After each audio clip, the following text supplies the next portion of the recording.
If you believe mimosas should come with a warning label, may cause accidental imprisonment by hot werewolves, hit subscribe, because you're about to understand my pain. My name's Riley Hart, 26, brunch enthusiast, part-time marketing assistant, and full-time disaster magnet. I believe in 3 things: caffeine, gossip, and that the best therapy comes with Eggs Benedict. Until recently, my life was Instagram normal. I worked in an office that smelled like printer ink and disappointment. I had a cat named Eggs, who hates affection but loves knocking over expensive candles. And I was dating a guy named Evan who looked like the human version of a golden retriever.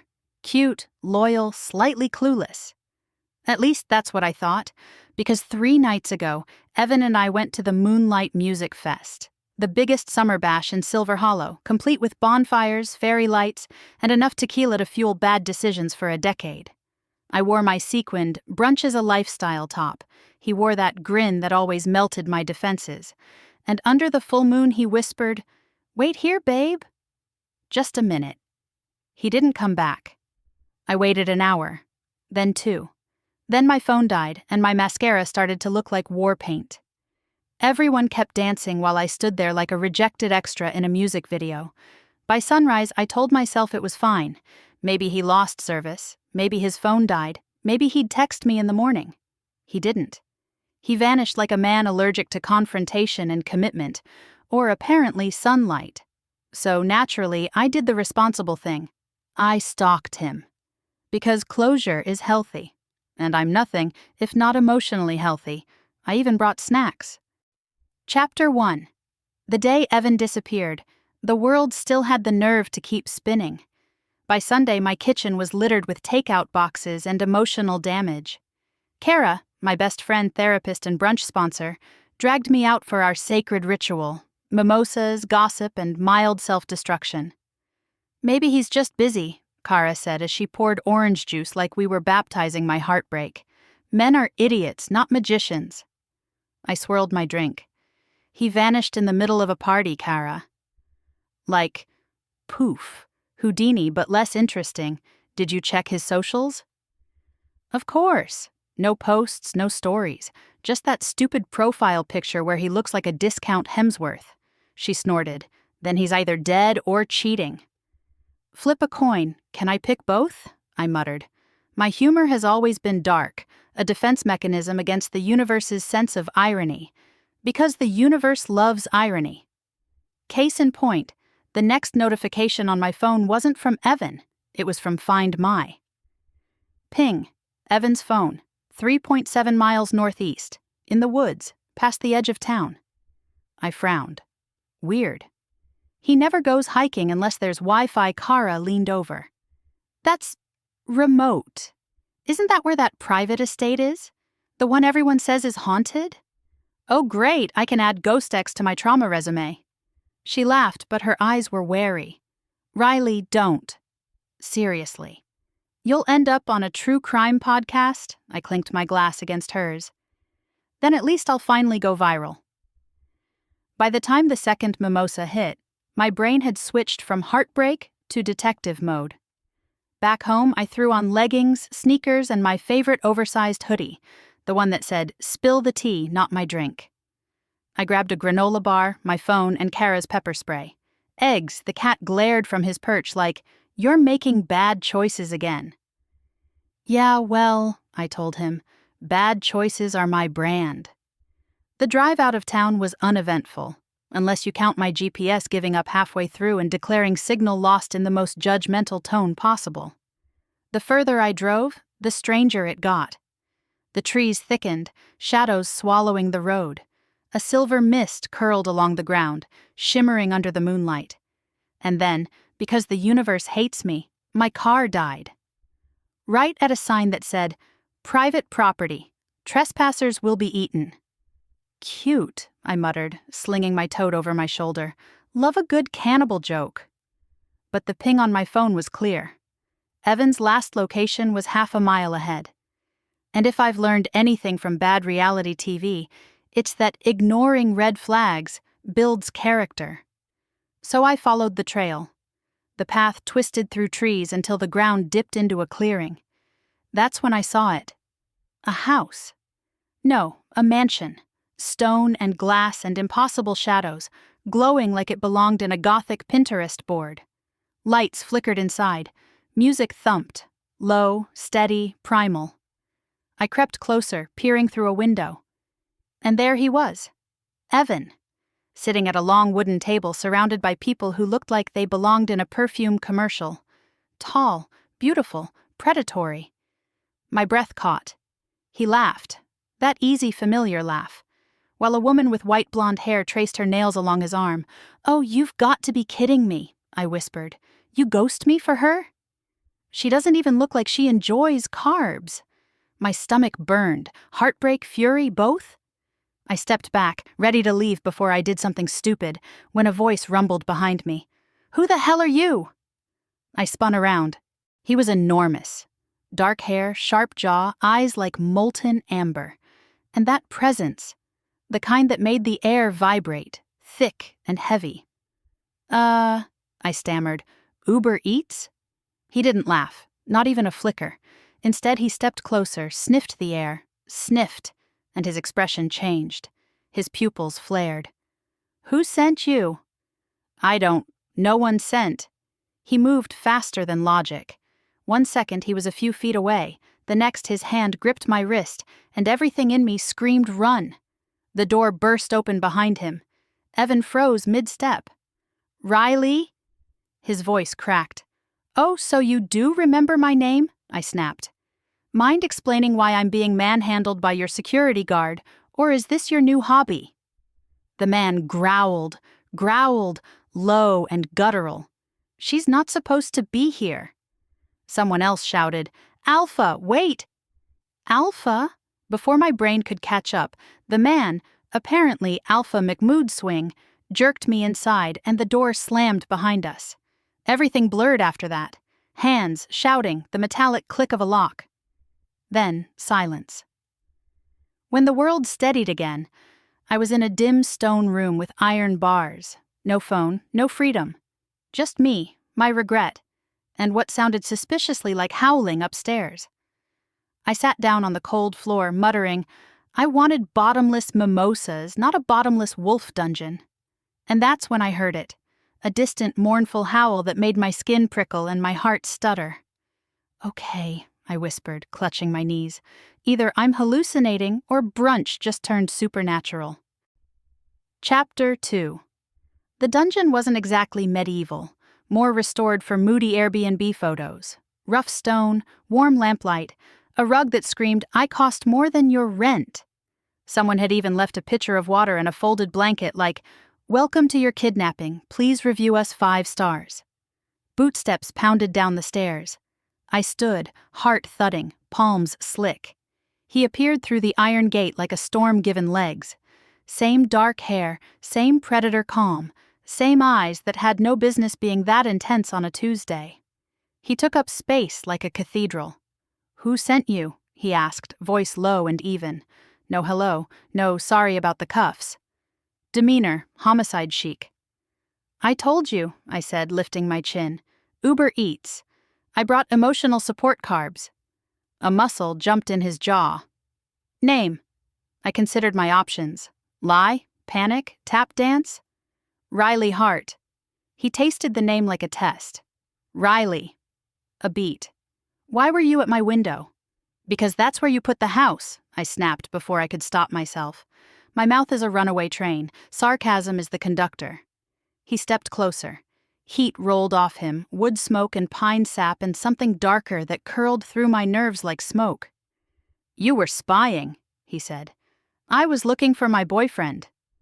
I folded my arms to hide the tremble. "Which side note you also have." "Evan? About yay high, laugh like a golden retriever? Currently making friendship bracelets with a bleach blonde upstairs?" Something flickered in his eyes. Not surprise. Calculation. "Your boyfriend," he repeated, dry as bone. "Ex-boyfriend," I corrected, anger fizzing. Effective the second he ghosted me at the Moonlight Fest and reappeared here like he owned stock.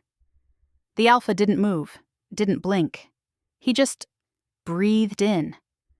a slow inhale that skimmed along my skin, and I swear I felt it, like a tide pulling every molecule toward him.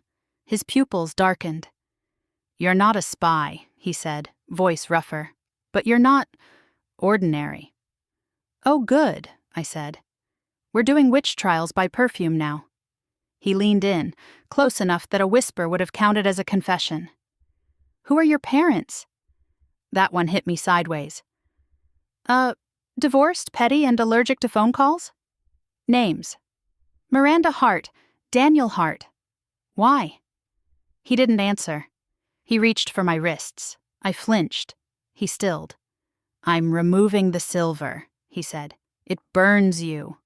"Because metal does that to skin," I said, trying to keep my voice even. The cuffs clicked open. Cold air hit the raw grooves they'd left, and a weird shiver rippled through me, sharp, electric, like static biting from the inside. I pulled back, rubbing the angry skin. "So, can I go?" "No." "Okay, cool. Consent is dead." "You trespassed into an alpha's home," he said, so calm it sounded like a death sentence whispered in church. "If you were anyone else, you would already be dealt with." Wow, chivalry's alive and unhinged. He watched me with that tangled frustration again, like I was a problem someone had written the wrong answer for in permanent ink. "Evan brought you to the fest." "That a crime?" "For him, possibly." His gaze cut toward the stairs. "For you, unfortunate." "Unfortunate?" "Buddy, I got dragged into your villain lair and thrown into a decorative cell. I'd call it more than unfortunate. Stop calling me Buddy." I smiled, all teeth. "What should I call you then, oh benevolent kidnapper?" "Lucien." He said it like a closing door. "Lucien Vale." "Cool, Lucien. Here's the deal. I don't care if you're running a cult, a cosplay club, or a very intense dog show. Give me my phone, point me to the road, and we never have to see each other again." His mouth quirked. Not warmth, the memory of a warmer man, long buried. "It's not that simple." "It never is when men make the rules." Silence pooled between us. Upstairs, a howl rolled through the timbers, deeper than sound, pulling at something low in my belly. The tiny hairs along my arms lifted like the room had become a storm. Lucien's head tilted, every line alert. "You feel that?" "I feel creeped out in your murder basement," I said, but the joke came thin. Because I did feel something, the echo of that howl like a second heartbeat thudding out of sync with mine. My palms sweated, my mouth went dry. Stupid body, stupid moon. He watched me absorb it, the faintest narrowing of his gaze. "You're going to be honest with me," he said softer. "When did the changes start?" "Please, if you ask about my cycle, I will bite you." "Your senses, Riley." A pattern of patience in the way he said my name. "Stronger than normal?" "Dreams. Heat that isn't fever, the moon pulling like a tide." The floor tilted a degree. "How would I know what's normal?" I shot back, and hated how defensive it sounded. "I'm a woman with anxiety." "Everything is loud." He let that sit. "Then, tell me about your boyfriend." My throat closed around an answer. "Ex," I managed. "We met at a coffee shop." He made me laugh.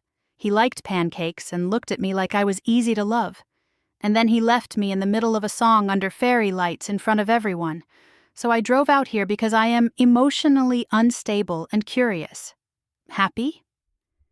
"It was a mistake to bring you there," Lucien said, and his voice changed, cool iron beneath velvet. "The fest draws attention. You could have been hurt. Newsflash, I was hurt. I mean by others, not by him." The words carried weight I didn't understand. "Others like who?" He opened the cell without warning. Metal groaned. "Come with me." "Absolutely not," I said, and then absolutely did, because pride is useful, but so is the survival instinct that screams follow the apex predator who hasn't killed you yet. He didn't touch me, but he didn't have to. Gravity did it for him. He led me up a narrow stair into a hallway of dark wood and soft lamps, the air richer up here, roast meat, clove, smoke. Voices bled through the walls in low threads. I caught names: council, patrols, boundary, and somewhere above that the sharp churn of a woman's laugh I recognized. The blonde. We stepped into a wide foyer, antlers arched above the mantel, photographs lined a wall, men and women in forest light, all feral beautiful, all eyes gleaming in a way cameras shouldn't catch. I paused at one. Lucien, younger by years, an arm around a woman with raven hair and a smile like an oath. "Your wife?" I asked. Before my common sense could gag me, his shoulders went stone. "Luna," he said, "she died." "Oh," I swallowed my sarcasm whole. The word hung between us like incense. "I'm sorry." He nodded once, brisk, and moved on. Lucien stopped at a set of double doors, opened them into a long room with a table that could seat an army. Evan sat halfway down, hands clenched, eyes haunted. Across from him, Blondie toyed with a glass of red wine like it was a prop. Every head lifted when we entered. The air went taut. Predatory interest cut across faces like knives. Lucien's voice slid through the tension. "No one lays a hand on her." I would have loved that to feel protective. Mostly it felt like being a pawn pushed to a new square. "Riley," Evan blurted, rising so fast his chair skidded. "Riley, you can explain kidnapping me?" I snapped. "Or ghosting? Or why your new friend smells like expensive hairspray and poor life choices." Blondie smiled, all teeth. "She's adorable." "Seraphine," Lucien warned without looking at her. Then, to Evan, "You brought a human into pack grounds." "You lied to me about her." "You lied to yourself?" Evan winced. I didn't know it would happen this fast." "What would happen?" I demanded. A man near the head of the table, older, scar across his brow, sniffed delicately. "Alpha, her scent." Lucien's gaze cut to him. "I know." "Then the council must be told." "No," Lucien said, and the room went colder. "No one outside this room speaks of it." Seraphine laughed a little. "You can't hide an Omega's scent, Lucien. Not when the moon climbs. Not when your men start tearing throats over who gets to bring her tea." The word hit the room like thunder. Omega. It ricocheted around my skull, absurd and terrifying. I forced a laugh. "Okay, I'm not a special edition yogurt, I'm a person, and I don't speak cult." "It's not cult," Evan whispered. Guilt curdled in it. "It's pack." "Oh, that's so much better." Lucien's gaze never left me. "Riley," he said, voice dropping to a pitch that made my bones pay attention. "You are not human." The room held its breath. "Excuse me?" My own breath forgot how to behave. I pay taxes. I burn toast. I weep at videos of baby goats in pajamas. "That's peak human." "You smell like moonlight and rain," the scarred man said, almost reverent. "Like first snow." "Creepy," I muttered, but my throat was tight. Lucien stepped toward me, slow, deliberate, predator calm. He didn't touch me, his presence did. "Omegas are rare," he said. "Born once in a generation, if that. They calm packs. They break wars. They carry lines." He swallowed, and for the first time I heard something like fear. "And they call alphas, whether they want to or not." A shiver crawled down my spine, hot and shamed, because the moment he said alpha, my body answered like it had known that word forever. "Would you forgive your mate, or burn it all down?" The question wasn't in my head. It was in the room, between their hungry eyes and my rattling heart, and I realized I had no idea which answer fit me anymore. Evan edged closer. "Riley, I should have told you. I thought your scent was dormant. Some humans carry it recessive. But at the fest, under the full moon," Seraphine purred. She woke. "I am not a pack battery," I snapped, panic laced with fury. "I came for a boy who lied and a phone I want back." Lucien's jaw hardened. You came because the bond tugged, he said, almost to himself. Even dormant it pulls. It always does. The what tugs? He looked at me like a cliff looks at the sea. The bond. Between us, it felt like a slap. Absolutely not. Return to sender. Wrong address. His mouth twitched. Pained amusement or just pain? If I could, he said quietly, I would. A crash cut the room. Doors slamming open, a gust of night wind curling in. A young man stumbled in, blood on his shirt, breath heaving. Alpha, he gasped, eyes wild. Rogues on the South Ridge. They scented. His gaze speared me, pupils blowing wide. The room vibrated. He inhaled like a starving man. Lucien moved. One heartbeat he was at the head of the table. The next he was a wall in front of me, a growl ripping out that silenced the house. Men flinched. Seraphine's smile sharpened. This, Lucien said, voice like a blade unsheathed, is why she doesn't leave. The rogue scent, whoever he was, shuddered, fighting himself. Alpha. It's strong. They'll come, all of them. For her, I swallowed hard. The hall lamps flickered. Somewhere above, the moon dragged itself higher, and my skin sang with it, high and hot and terrified. Lucien didn't look back at me when he spoke, but I felt the words like a brand. Take her to the east wing, he ordered. Silver locks. No one enters without my mark. No, I said, stepping sideways, refusing to be directed like furniture. I'm not. He finally glanced at me, and the honesty in his eyes undid the next sentence on my tongue. Riley, he said softly, for me alone. Please. The room waited for my answer like wolves circling breath. I did what I always do when the ground falls out. I made a joke and pretended it was a parachute. Fine, I said, trying to ignore the tremor, but someone's bringing me pancakes. And if there's a dungeon in the East Wing, I'm writing a Yelp review. His mouth ghosted a real smile, gone before I could trust it. No dungeon, he said, turning to the men. Move. They moved. The scarred man led. Evan stayed, eyes pleading. Seraphine hummed a song that sounded like trouble. As they guided me into the corridor, the house exhaled, a living thing bracing for teeth. Behind us, Lucien's voice rolled out, command and promise at once. Lock the grounds. Call the northern patrols. If a single rogue crosses the creek, I take their head.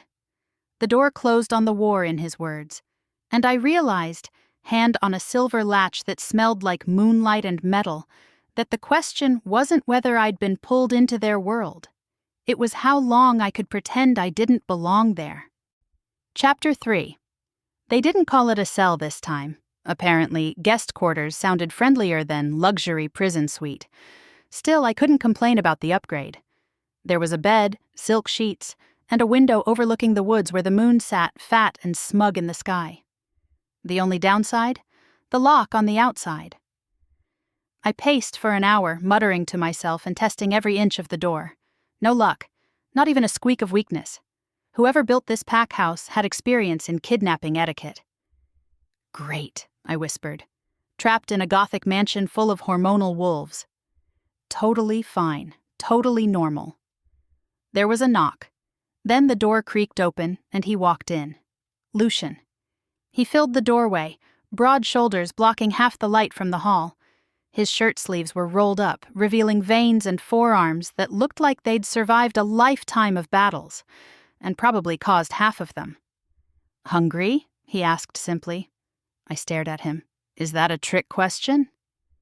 You do realize you're holding me hostage, right? You trespassed. Okay, and you overreacted. I was lost, not infiltrating Area 51. Lucien set a tray on the table by the window. Steam curled from a bowl of stew, the scent of herbs and meat filling the room. Eat, he said. I don't eat mystery meat prepared by my captor, I replied, crossing my arms. His lips twitched, almost a smile. It's lamb. Not human comforting. He turned toward the door but paused when I blurted, Wait. Are you seriously keeping me here forever? Lucien's back stiffened. Until it's safe. Safe from what? Werewolf Child Protective Services? He faced me again, golden eyes glowing faintly. From everyone who'll want you once they know what you are. I rolled my eyes. Oh, here we go again. What am I now, the chosen brunch queen? He didn't laugh. He never laughed. You're an Omega, Riley. I frowned. You keep saying that like I'm supposed to know what it means. All I know is that you people sniff each other like it's a competitive sport. He leaned against the doorframe, arms crossed. Omegas are rare. You carry balance, calm to packs, strength to alphas. The bond between us... Stop, I interrupted, holding up a hand. Between us?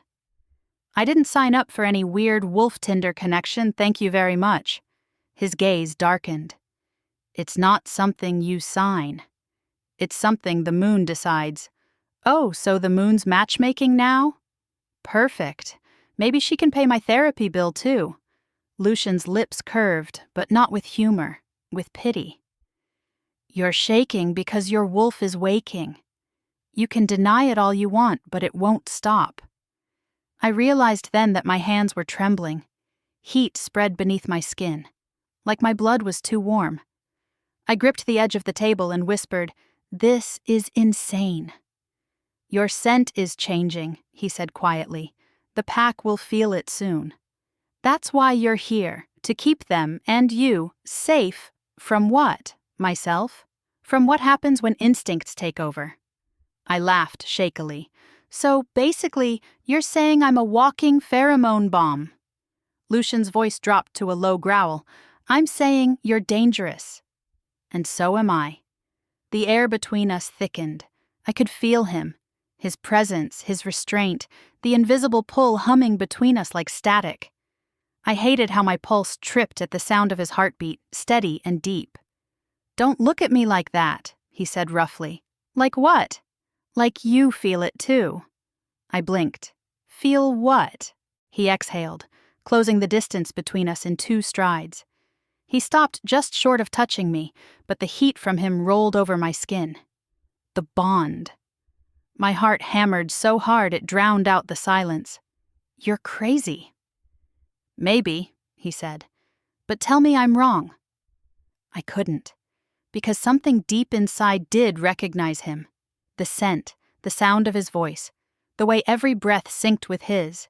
It wasn't attraction, it was recognition, like my body had known him long before I did. Lucien took a step back, jaw tight. This isn't what I wanted. I can't claim you, not now. Not like this. Claim me? I snapped. Wow, romantic. Do you rehearse this caveman routine, or does it just come naturally? I'm trying to keep you alive, he said, voice sharp now. You don't understand what you are. Then explain it. He hesitated, eyes flickering toward the moonlit window. For a heartbeat, the alpha facade cracked, and I saw something raw. Fear. An Omega's bond doesn't just connect, he said finally. It consumes. If I marked you before your wolf awakens, it could break you. Break me how? His jaw clenched. You don't want to know. Well, tough. You dragged me into this. Start talking. Lucien's gaze locked on mine. The last Omega who bonded too soon died screaming under a full moon. Her mate lost control and tore through half his pack before he realized she was gone. My breath hitched. You're saying... I'm saying I won't let that happen again. Again. The word hung there, a shadow over his face. You're Luna, I whispered. He nodded once, the motion barely perceptible. She was the last Omega this territory saw. And she was yours. Yes. The silence after that was unbearable. I didn't know whether to pity him or punch him. Both felt right. I'm sorry, I said finally. About her. Lucien didn't answer. He turned toward the door. Rest, Riley. The moon's almost full. You'll need your strength. For what? For surviving what comes next. He left before I could ask what that meant. The lock clicked softly behind him, sealing me in with 100 questions and a pulse that refused to slow. I collapsed onto the bed, staring at the ceiling. My mind spun, grasping at fragments that refused to fit together. Evan's secrecy, Lucien's control, my body's strange new rhythm. Somewhere outside, wolves howled. Not mournful this time, calling. And when I closed my eyes, I swore I could hear one answer back, from inside me. Chapter 4. I woke up to moonlight spilling through the window like spilled milk and lies. The lock on the door gleamed silver. My wrists still burned faintly from the cuffs Lucien had removed earlier, ghost scars of a night that wouldn't stop replaying in my head. The words "you're not human" refused to leave. They stuck to me, sticky as guilt. Outside, the pack house was alive. Low voices, the shuffle of boots, the occasional growl, muffled, like the world was holding its breath. I tried to pretend I didn't care. I told myself I was still me. Riley Hart, coffee addict, brunch philosopher, proud member of the "Ignore Your Problems Till They Text You" club. But something was wrong. My senses buzzed. Every sound vibrated sharper, every smell richer. The stew scent from earlier lingered in the air, mouth-watering and wild. I pressed my palms to my face. "You're fine. You're not some moon girl hybrid." Then the air shifted. My heart skipped. I knew that scent instantly, pine and smoke and danger dressed as comfort. Lucien. The door unlocked with a quiet click.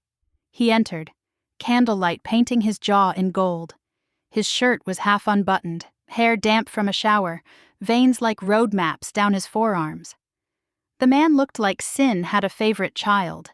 He didn't speak at first, just looked at me, studied me, like he could smell my denial. "You didn't eat," he said finally. I folded my arms.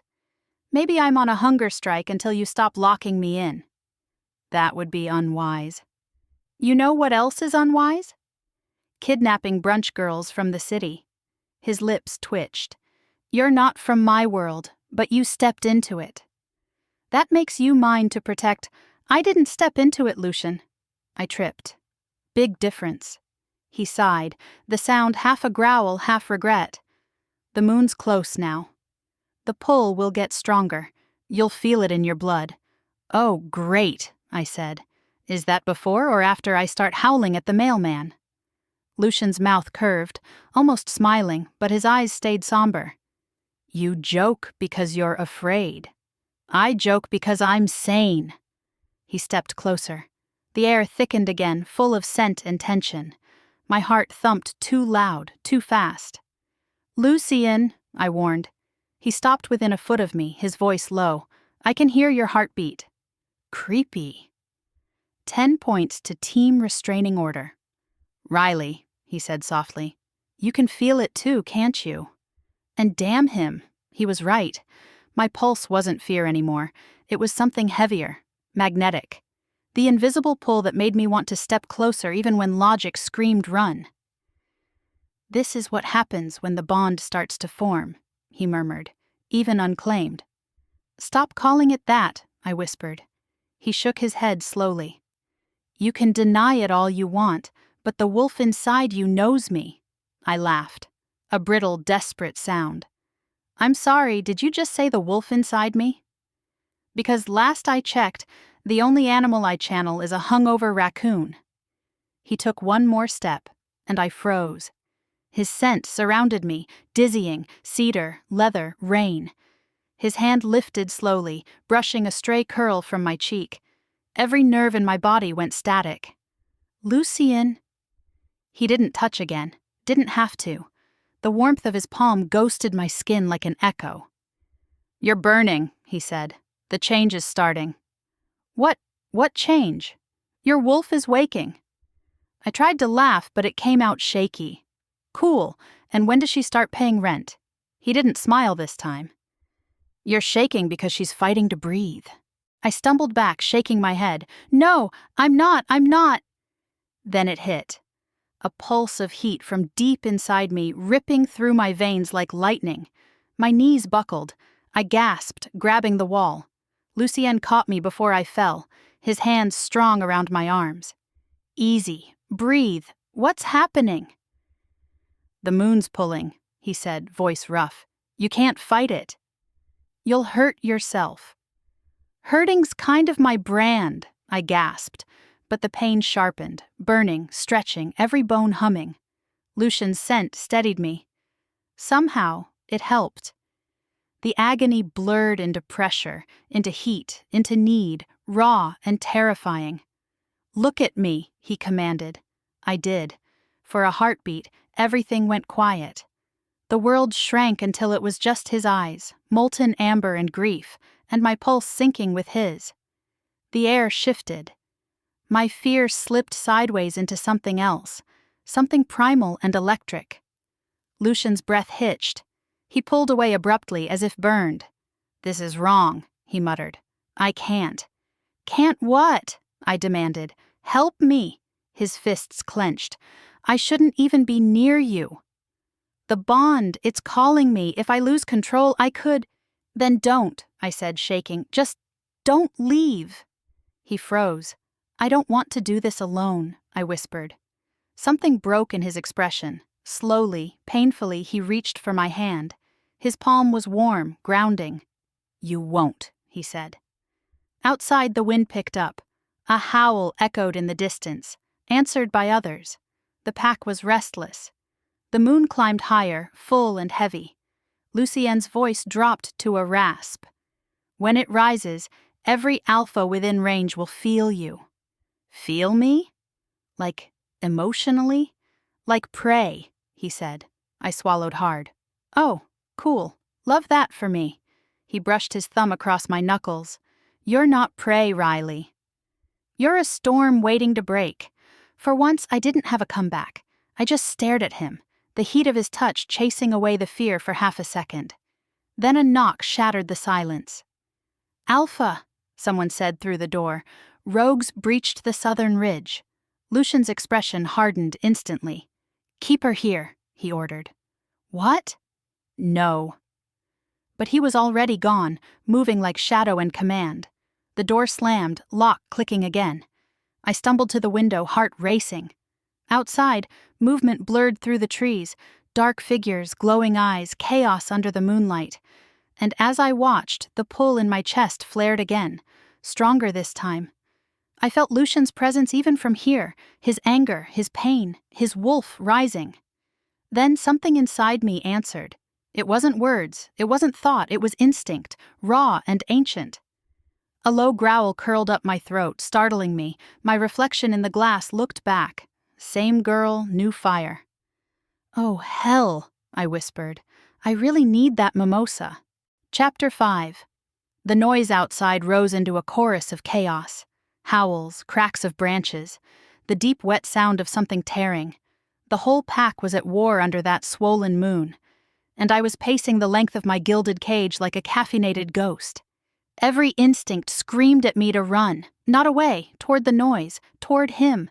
I could feel Lucien out there, the same way you feel thunder before it hits, pressure building under your ribs. I pressed my palm to the glass. "Don't you dare die on me, you overgrown golden retriever with fangs." That's when the window latch snapped.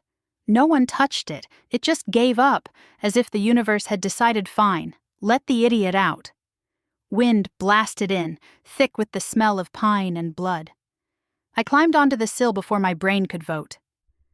"Okay, wolf hormones, let's not make this a habit," I muttered, and leapt. The ground didn't break me. It welcomed me, knees bent, muscles adjusting like I'd done it 1,000 times. Then I ran, barefoot through dirt and moonlight, faster than I should have been able to move. Every sound sharpened, heartbeat, breath, the whisper of leaves. The first wolf I saw wasn't Lucien. It was huge, dark gray, eyes wild. It lunged out of the brush straight at me. I screamed, dove sideways, rolled, came up with a branch like it was a sword. "Back off, lassie!" I yelled, swinging wildly. The wolf froze mid-step, sniffed, its ears flicked, then it bowed, muzzle to the ground, whining low before darting back into the woods. "What the—" I started, but another growl rolled behind me. This one I knew. Lucien. He emerged from the shadows, half-shifted. Wolf and man in the same frame, eyes glowing like molten amber, fangs catching moonlight. His chest rose and fell too fast. Blood streaked his jaw, not his own. Riley! My name came out more growl than word. I told you to stay inside. Yeah, about that, I said, panting. The window filed for divorce. Do you want to die? He stepped closer. The rogues are drawn to your scent. Maybe they're brunch enthusiasts too. Riley! His tone cut through the noise, pure alpha command. Go back! I should have listened, but his shoulder was bleeding, torn open, and my chest ached like his pain was mine. Without thinking, I reached for him. You're hurt. He flinched back. Don't touch me. You're bleeding. Don't. His breath hitched. If you touch me right now, I won't stop. That should have scared me. Instead, it made the air catch fire, because I wanted to touch him, wanted to close that impossible distance and see what burned there between us.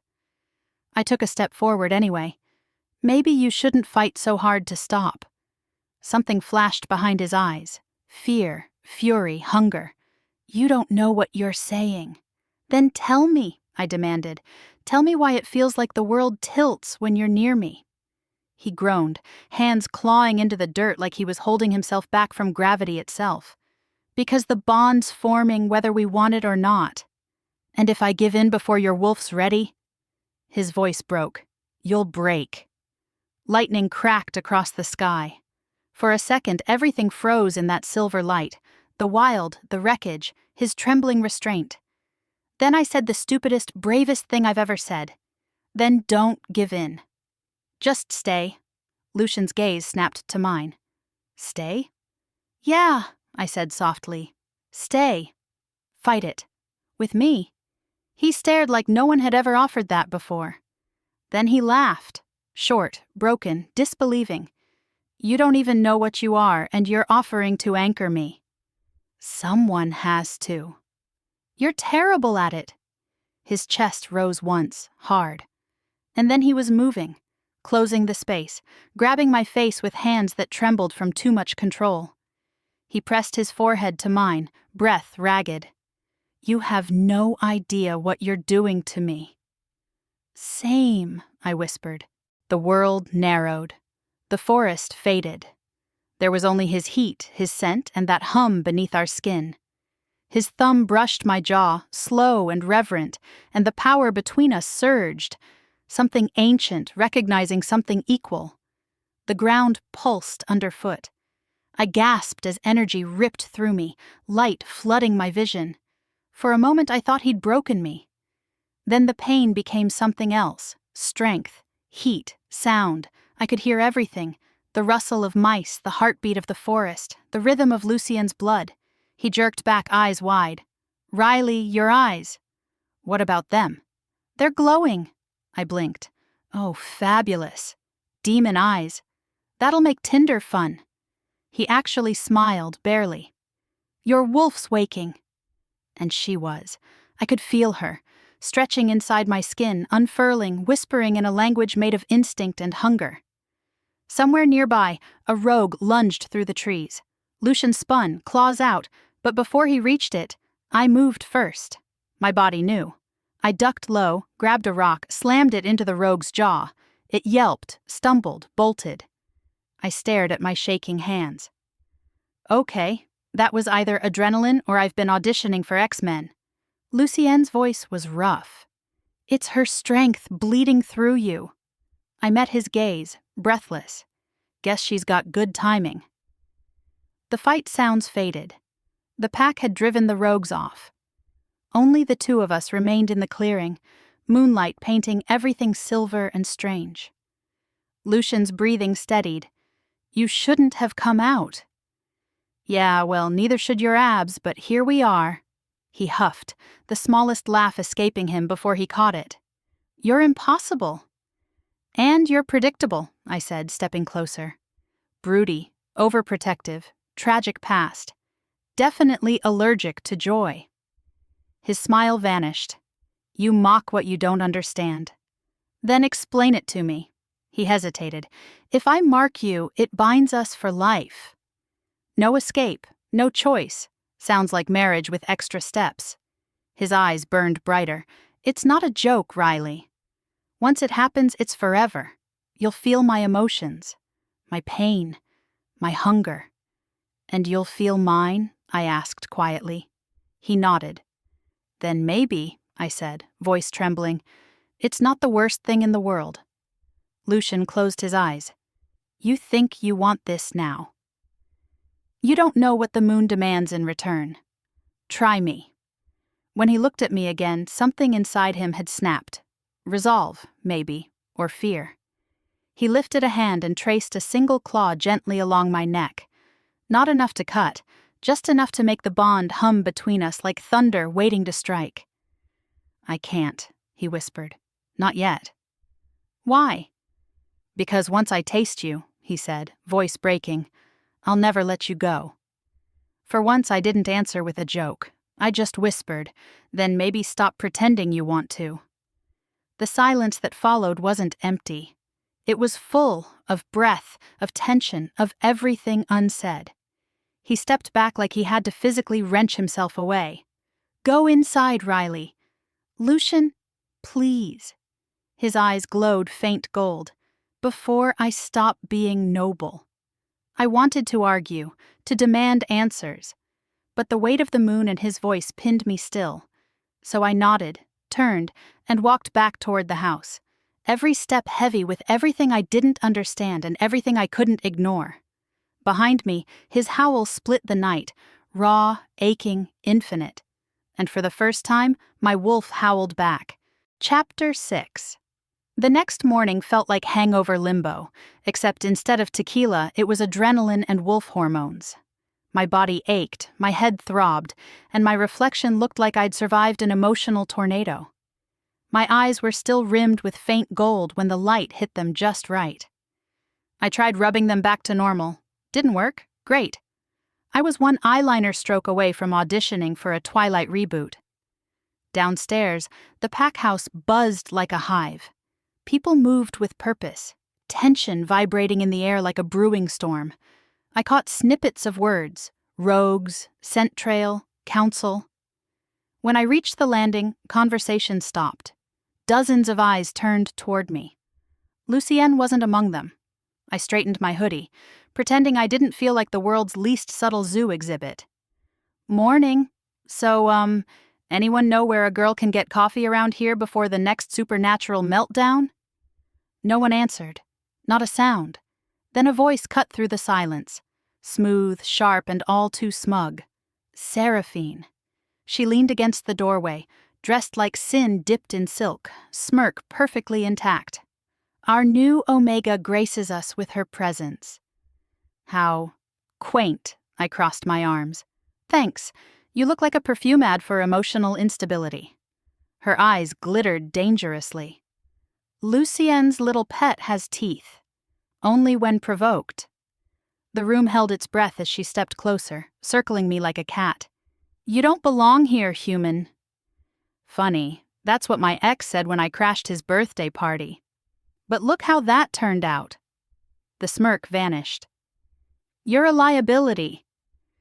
Before I could come up with another sarcastic masterpiece, the door behind her burst open. Lucien stormed in, his presence instantly shifting the air. Alpha authority rolled off him like thunder. Enough, he growled. Seraphine bowed her head, but her voice was sweet poison.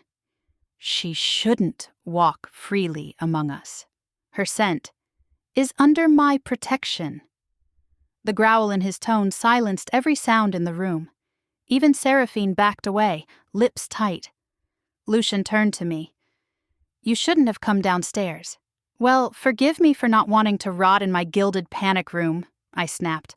Also, your friends have zero brunch etiquette. A muscle ticked in his jaw. They're not your friends. They're pack, and they can smell the bond right. The imaginary one I didn't agree to. He stepped closer, lowering his voice. You think this is imaginary? His hand brushed my wrist. Just a whisper of contact. And the world tilted. Every sound, every heartbeat, every inhale sharpened into one single pulse. His. My breath caught. What is that? He met my eyes. The bond. Unsealed but alive, I pulled back, but the warmth lingered. You said it couldn't form. I said it shouldn't. His voice broke like glass, but the moon has other plans. Before I could answer, the doors slammed open again. A young warrior stumbled in, bloody and gasping. Alpha! They breached the ridge again, and he swallowed hard. They have Evan. Everything inside me went cold. Lucien stiffened. Where? Old quarry, near the creek. I'll handle it. No, I blurted, stepping forward. I'm coming. His head whipped toward me. Absolutely not. That's my mess out there. He dragged me into this, remember? Riley, if you leave me behind again, I said, voice shaking, I'll find my own way. He stared at me for a long, heavy second. Then he exhaled, defeated. You don't leave my side. Not once, I nodded. Fine. But if anyone tries to bite me again, I'm biting back. We reached the quarry at dusk. The moon hung low, orange and swollen, bleeding into the horizon. The air smelled like rust, rain, and betrayal. Evan was there, tied to a post, bruised and bleeding, surrounded by 3 rogues with eyes like wildfire. Lucien motioned for silence, crouching low. I followed, heart hammering. Then one of the rogues turned and sniffed. Alpha's Omega, he hissed. She's here! Crap! Lucien lunged before they could react. The clearing erupted in chaos, claws, growls, snapping bones. One rogue tackled him, teeth sinking deep into his shoulder.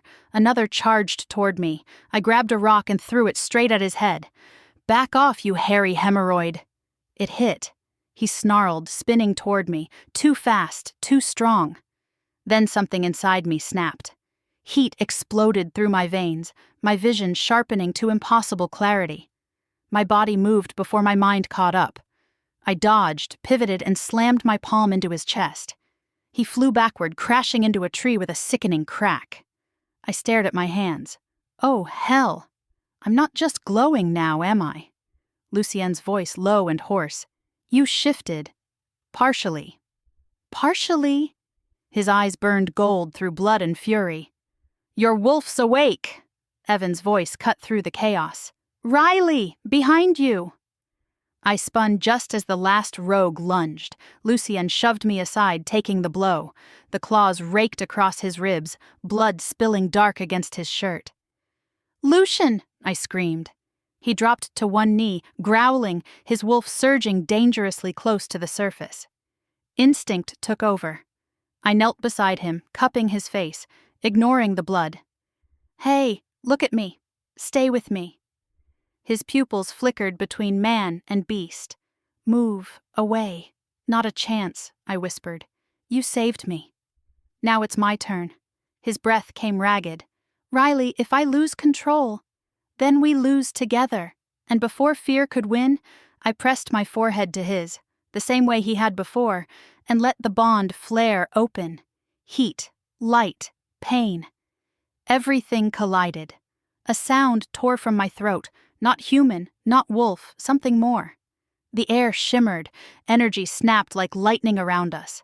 I felt his heartbeat sync with mine, pounding through my chest, echoing through my bones. The rogues froze mid-strike, whimpering as the energy rolled through the clearing like a shockwave. Then they fled. The world went quiet. Lucien slumped against me, trembling. You shouldn't have done that. Yeah, I breathed, dizzy. I'm starting to see that. He smiled weakly. You saved my life. Add it to the tab, I whispered. His eyes softened, glowing faintly under the fading moonlight. You really are mine. Easy, wolf boy, I said, but my voice shook. I'm still deciding if that's romantic or a red flag. He laughed, the first real laugh I'd ever heard from him, and pulled me close.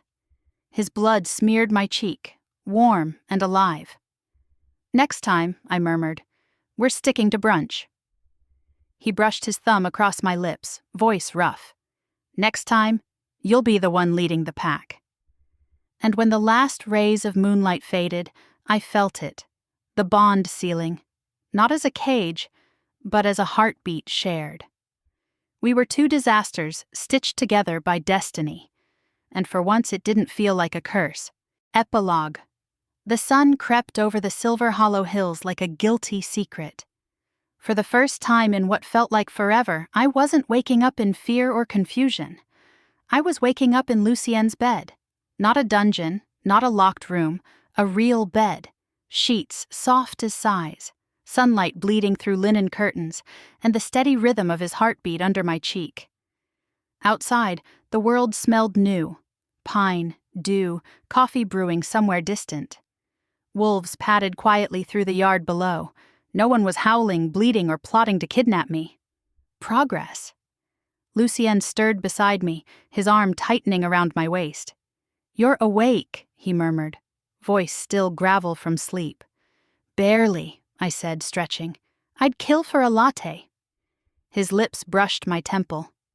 "You'd kill for anything with caffeine." "True," I admitted, "but since I'm a newly minted wolf or whatever, maybe I'll just chase one instead." He chuckled softly, a sound I was starting to crave. "You did more than most trained Omegas your first shift." "Yeah," I said, smirking. "Didn't even break a nail." Lucien rolled onto his side, his gaze tracing my face. There was something unguarded in his eyes. No alpha mask, no weight of power. Just a man who'd almost lost everything and was still learning how to breathe again. "You saved me," he said quietly. I shook my head. We saved each other. I just added some snark to the process. His mouth curved. "I'll take that deal." I sat up, pulling the sheet around me like armor. "So, what happens now? Am I supposed to start howling at sunrise? Attend pack meetings? Wear leather?" Lucien's laughter rumbled low. "You're part of the pack now, yes. But I think they can survive a few brunches before you commit to furs." "Good. Because I'm still not giving up mimosas for raw meat." He leaned up, brushed his thumb along my jaw. "You're impossible." "That's my charm." His expression softened. "The council won't like it." "An Omega and an Alpha from rival bloodlines? It'll cause waves." "Good," I said. "Maybe they'll finally learn to swim." He smiled then. That real one, the one he tried to hide. And I realized that somewhere between getting kidnapped, half-shifting, and saving him from death by rogue wolves, I'd stopped being scared. I wasn't the gossip-obsessed girl chasing her missing boyfriend anymore. I was something more, something mine. Lucien brushed my hair back, his touch reverent. "Riley Hart, you're going to be the end of me." I grinned. "Nah, just your favorite bad decision." Later that morning, I sat on the balcony with a tray of, you guessed it, mimosas. The pack bustled below, repairing fences, resetting wards, pretending not to stare at their new Omega. Lucien joined me, wearing a shirt that should have been illegal on anyone with arms like that. He took the glass I offered, clinking it against mine. "To surviving," he said. "To brunch," I countered, "and to not getting thrown in a dungeon again." He smirked. "No promises." We drank. The bubbles tickled my throat, the sun warmed my face, and for once fate didn't feel cruel, it felt earned. I leaned back, watching the tree line sway under the morning wind. "You know, Lucien, when I first met you, I thought you were a psycho with a superiority complex." He arched a brow. "And now?" "Now," I said, smiling, "you're my psycho with a superiority complex." He laughed, pulled me closer, and kissed me slow, sunlight and moonlight colliding. And for once, the universe stopped spinning long enough for me to savor it. If you made it this far, thank you for sticking around through every sarcastic comment, rogue attack, and questionable life choice. You're officially part of my pack now. Mimosas optional, loyalty required. Seriously, your support means the world. Every listen, like, and comment keeps stories like this alive under the next full moon. So, if you haven't yet, hit subscribe, drop a paw print emoji in the comments and tell me, would you run from fate or toast it with orange juice and champagne? Until next time, this is Riley, signing off with gratitude, chaos, and maybe one more mimosa. Cheers to you, my pack.